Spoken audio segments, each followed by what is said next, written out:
This guide was made in and is accurate as of March 25th, 2016.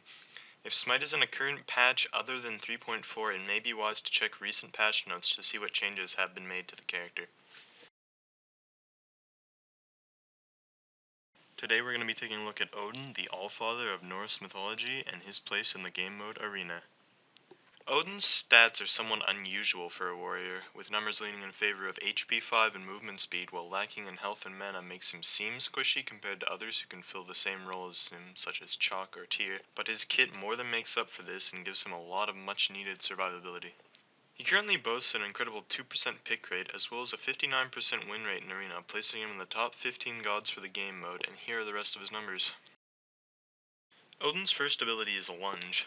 Lunge is a jump and is by far the slowest jump in the game. This is one of Odin's weak points, as his jump takes somewhere between 1 and 2 seconds after casting to land, and gives his enemies plenty of time to predict his landing point and move away. However, if you do manage to land on someone with this, it will deal 300 base damage at max rank, not to mention having 70% scaling with physical power. The mana cost on this ability seems small, but Odin's base mana pool is very low, so without any mana items or blue buff, you'll have to be very conservative with this ability. The cooldown, however, not only scales with level, but is especially scary, as Odin almost always builds in a 40% CDR, which places the cooldown on 6.6 seconds at max level, and with Odin's tanky nature, you can almost definitely use this multiple times in a fight. Odin's second ability is Raven Shout. Aside from being able to absorb 400 damage for Odin every 15 seconds or every 9 seconds at 40% CDR, this shield can be used as an offensive ability as well. After 4 seconds, the shield will explode, causing it to dissipate and deal its remaining health to enemies around Odin in the form of physical damage. It is worth to note that this ability will do 25% increased damage if the shield is at full health, so it's important to decide whether or not you want to use it for the added tankiness or damage before casting it. This ability can also be paired with Lunge, as it will always explode upon landing and can't expire while Odin is in the air. Raven Shout has so many different uses that it's really hard to cover every situation it could prove useful to Odin. Being able to absorb 400 damage without having his health lowered is an incredibly strong asset to have, especially in a game mode with so much AoE damage. Not only that, but it can be used in conjunction with Lunge to deal a total of 800 base damage if the shield is untouched, plus 130% of his physical power, as damage from both Lunge and Raven Shout will proc. However, the mana cost on Raven Shout is even higher than that of Lunge, and the cooldown doesn't decrease with levels, so it's very important to know when to expend this ability. Always remember that if you use Raven Shout and Lunge to initiate on someone, you'll do a considerable amount of damage to them, but you leave yourself extremely vulnerable. Odin's third ability is Gungnir's Smite. Odin swings his spear twice, hitting all enemies around him and slowing them for 2 to 2.8 seconds depending on level. This spell is kind of lackluster when it comes to damage and should really just be used for the utility of the slow. However, it is because of this ability, as well as Odin's exceptional base movement speed, that he doesn't need to pick up Frostbound Hammer in order to stick to people. Always keep in mind that this ability hits twice, and since the first hit slows, you will be able to land the second hit as long as your target doesn't have an escape. So the damage you should expect to do is actually double what it says, which includes essentially turning the 30% scaling into 60% scaling. Odin's ultimate is what makes him such a strong pick in Arena. He creates his own little arena in the form of a circular wall of spears with a radius of 30 units for 6 seconds. This ability does so much in favor of Odin and his team, and it makes him a stronger initiator than even Ares in some cases. It disables all healing of enemies inside the circle, which takes away the need for Curse, Brawler's Beatstick, Pestilence, and Spectral Armor as situational items, and gives Odin a much more straightforward build path. It also reduces the attack speed of all enemies within it, which can really hurt hunters or attack-based assassins like Bakasura. Unfortunately, the attack speed reduction is the only thing that scales with level on his ult, so after taking the first level, there isn't much point in maxing it before any other skill. The duration of his ultimate is 6 seconds, which will prove to be a lifetime for anyone unlucky enough to get trapped inside it, and if you can capture people with their escapes down, you can almost ensure kills every 60 seconds or 40 at max cooldown reduction.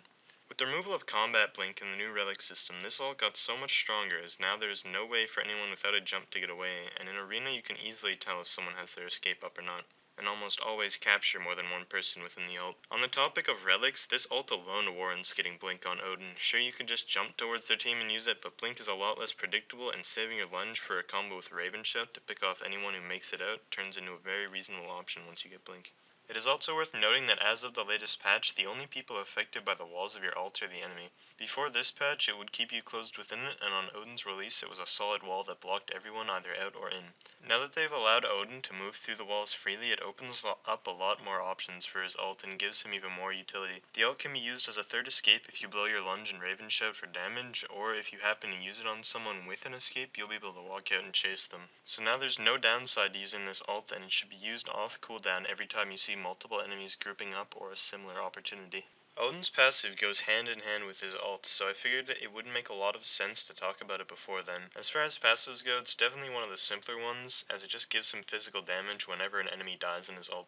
This is a passive you're not going to really need to think about, as you're going to hit 10 stacks in arena almost 100% of the time. But 50 physical power is a huge benefit, especially since his shield health scales off physical power. Odin's ability pathing is really determined by whether or not you want a lower jump cooldown. Damage-wise, the best path to take is your Raven Shout first, Lunge second, Gunjir's Might third, and Ultimate last, while taking a point into each normal ability at level 3, and a point near ult as soon as it becomes available. As Odin maxes his ult last, there's no point in saving an ability point at any stage of the game. If you're trying to play safe and not worry about doing a lot of damage, you can max Lunge first, and some people do, but I would recommend sticking with the ability order shown on screen. In Arena, Odin is built more towards survivability as well as a bit of damage to help your combos and improve the health you get from your Raven Shout.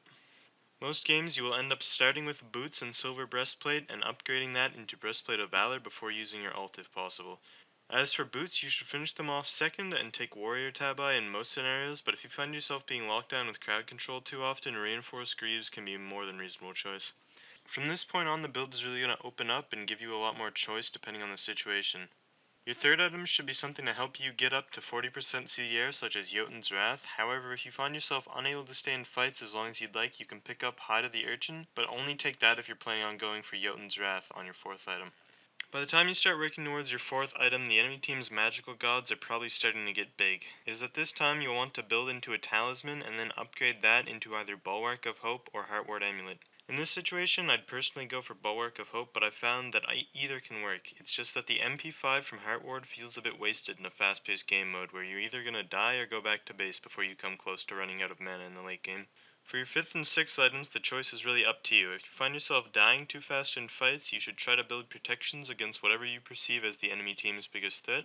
However, if you find your enemies aren't dying fast enough, a penetration item like Titan's Bane can really help with your damage falling off, as Odin's abilities mainly rely on base power rather than scaling. As for relics, Odin doesn't get a lot of choice here. Your first relic should always be Blink, as it gives you the option of initiating with your ult and saving jump, as well as making your ult unpredictable. After Blink, your last relic should be situational. If your team is having trouble following up on your initiations, you could always buy Sprint and pop it before going in, or if you are having a lot of trouble staying alive in fights, Aegis and Beads are almost never a bad choice. As a warrior in Arena, your job isn't necessarily to jump in whenever your abilities are up and start fights. Instead, you're going to want to look for potential fights and put yourself in a position to help your team, either by zoning out specific enemies to make the fight easier or to disengage the fight entirely. That isn't to say always be playing cautious and waiting for fights to break out. If your ult is off cooldown on Odin, you can look to make picks on the enemies without escapes. If you can manage to get 1 or 2 free kills with proper timing, you can force the enemies to either let you push or fight 4v5 or even 3v5. As the game starts, you want to check with your mage and see if they want blue buff. If they don't, you should take it and go clear the minion wave before the two meet in the middle. If your mage wants blue, however, you should leave the lane clear up to them. Leave after dropping red and then get in a position to protect your mage from potential ganks from right side purple camp. Then you should be playing it safe until 5 and looking for potential free picks with your Raven Shout Lunge combo. If you manage to hit 5 before the majority of the enemy team, you should blink in as soon as possible and go for an ult while they have as little tools as possible to deal with it. From this point on, your job is to take care of either their guardian or the enemy with the biggest teamfight presence. You want to zone them either by slowing them with Gunjir's Might or trapping them in or out of your ult, depending on where the fight takes place. If you're having trouble with this, however, you can try to set up some combos with your ult in order to take out key members of their team before the fight starts, using your Raven Shout and Lunge to either kill off their main source of damage. Other than that, just look around for possible fights and break them up as soon as it starts turning south for your team. When playing Odin, it is very important to be decisive with how you use your ult. If you use it too late to save a teammate and they die, you can end up wasting it entirely. Always keep an eye on enemies with leaps that can escape your ult and communicate with your team to figure out if their jump is up. If you made it this far into the guide, thanks so much for watching. This was my first video in this series, so I'd like to hear your thoughts on it and any criticisms in the comments below. It takes a lot of work to make these, so I'm thinking maybe one a week or one every 2 weeks, but there will definitely be more content coming up before that time, so I guess I'll be seeing you then.